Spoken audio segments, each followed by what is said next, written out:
Hey, welcome back to the Worship Piano Lab, and I have a very special guest today with me. This is Ericka Corban, very talented, very lovely local artist from our area who I've been getting to know over the last couple of months. We've been able to do some music together, and I'm just excited that you're here with me. So thanks for coming in today. Really.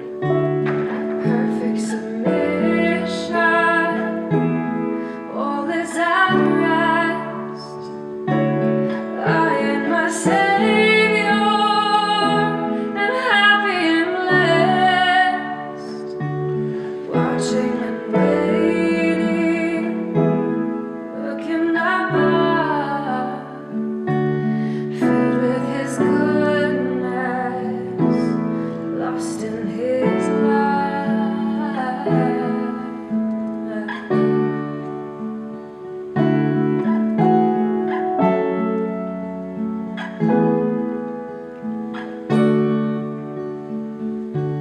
And this is my story, this is my song, praising my Savior all the day long. This is my story, this is my song, praising my Savior all the day long.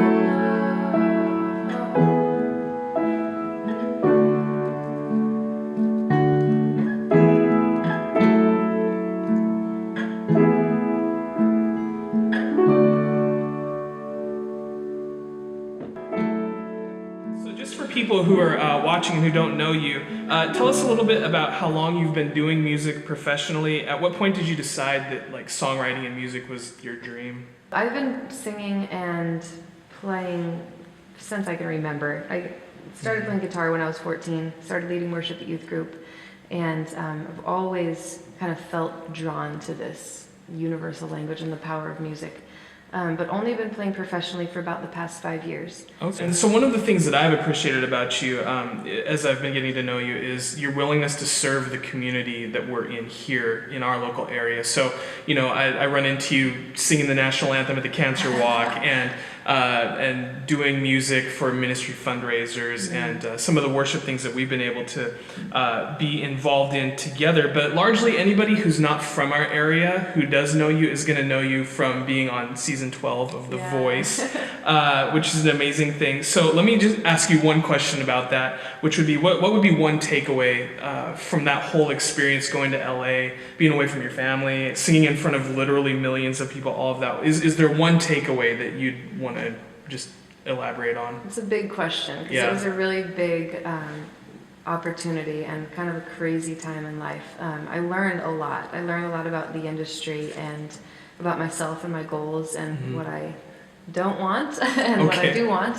And I think a big part of what I learned is that I saw this Winston Churchill quote that success is not final, failure is not fatal.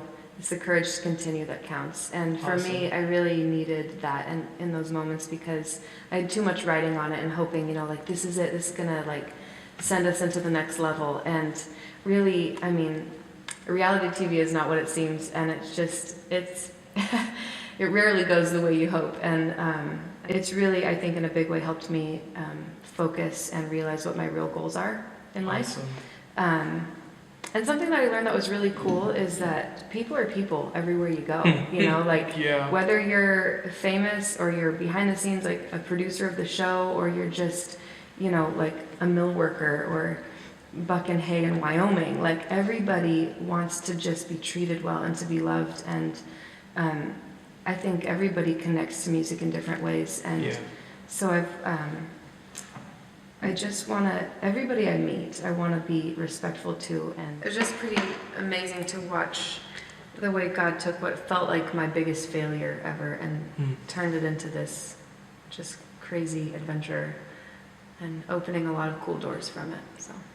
That's awesome. That's fascinating too, because I think if we look in the Bible, we'll see over and over again that God is always taking things that from a human perspective seem like a failure.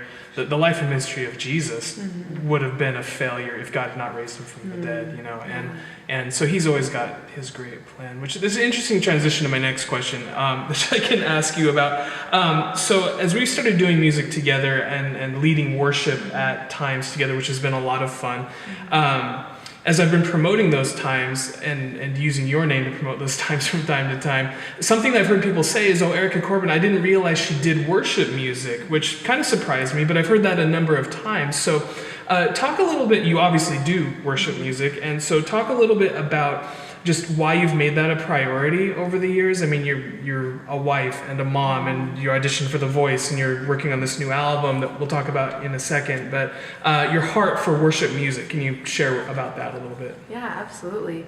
Actually, that's where I began my whole music journey, was leading worship at youth group, and I was horrible back then, but they let me keep doing it, and that's where I learned how to play and sing. And I just think, worship is in every part of our life, whether we recognize it or not. We all choose to worship something or someone. Yeah. And I think who you worship changes everything. Yeah.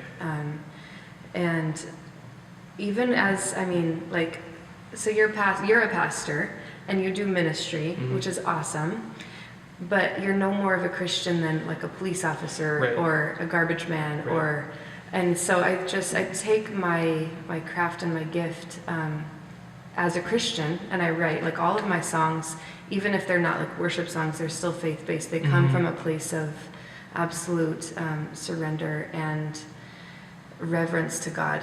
And so I feel like all of them are a reflection of him, and I hope a blessing to him and to others.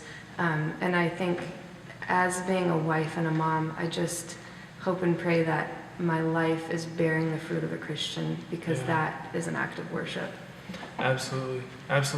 What was your favorite worship song you led in youth group when you were growing up? Oh, favorite worship song. You know the song "Lord You Are Good" by Israel Houghton? Yeah. I really, Lord, really you are love good. that song. Your It was mercy so endures fun. forever. Yeah. That's a good tune. Lord, You used to do that are song good. from... Well, I wasn't really good enough to play it, but I could sing it back then. But I'm- there's a lot I'm of sure you crazy could. chords in that song, so I There are. love that song. There's some fun ones. New tutorial. Yes! Teach me how to play it. So this channel is specifically, it's about worship, but it is geared more toward piano players, learning to play piano, learning to freshen up old worship songs in new ways and things like that. But you lead from the guitar, so... Yeah, usually. Sometimes from the piano. Okay, cool. But usually from the guitar. I just feel more comfortable that way. I think just because I've done it more.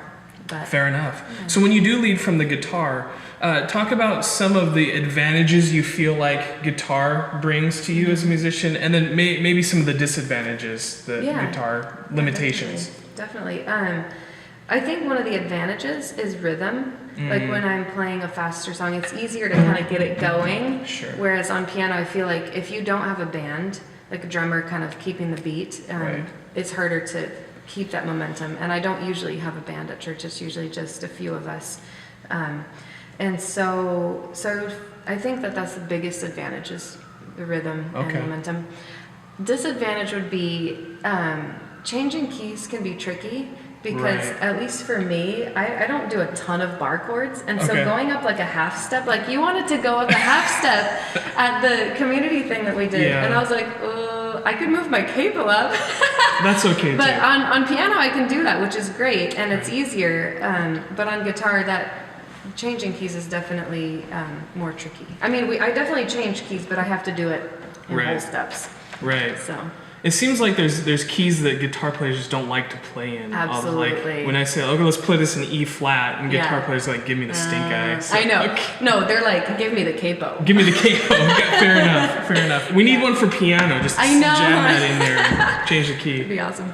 Good. So you are presently working on a new album, new project, and you're crowdfunding that through Kickstarter. Yes. And so tell us a little bit more about that album and what it's about, and then how people can get involved. Cool, yeah. It's an album of all original music, And we're super excited because we actually hit our goal, which Yeah. means we actually get to make the album.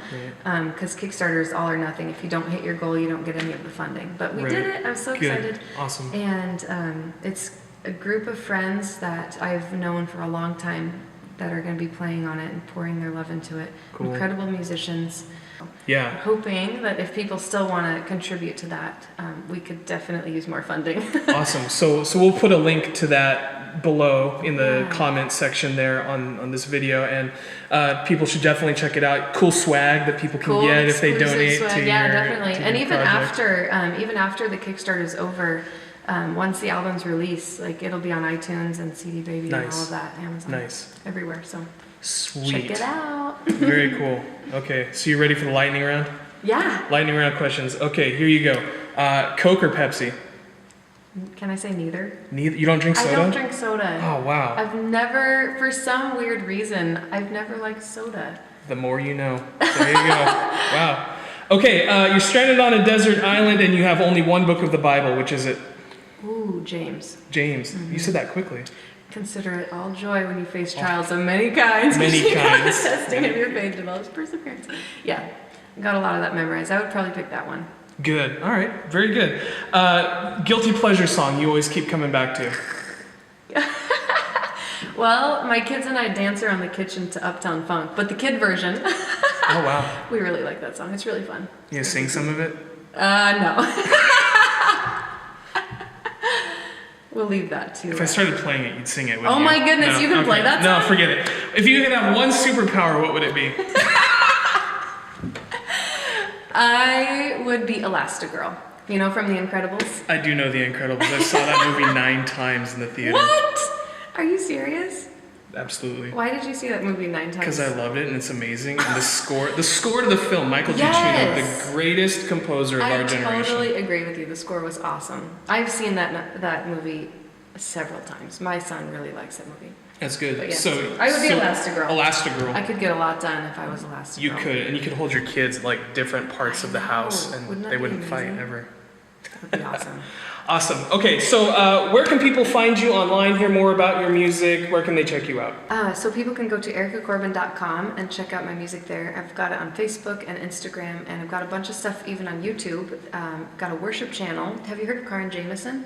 She I have. is from this area. Right. She and I have done some stuff together, so got a bunch of songs on there too. Cool. And we'll put all the links below, so you should definitely check it out. Awesome. Well, thanks for coming out and for talking. Can I convince you to sing one more song before we finish? Ooh, sure. So you know What a Beautiful Name?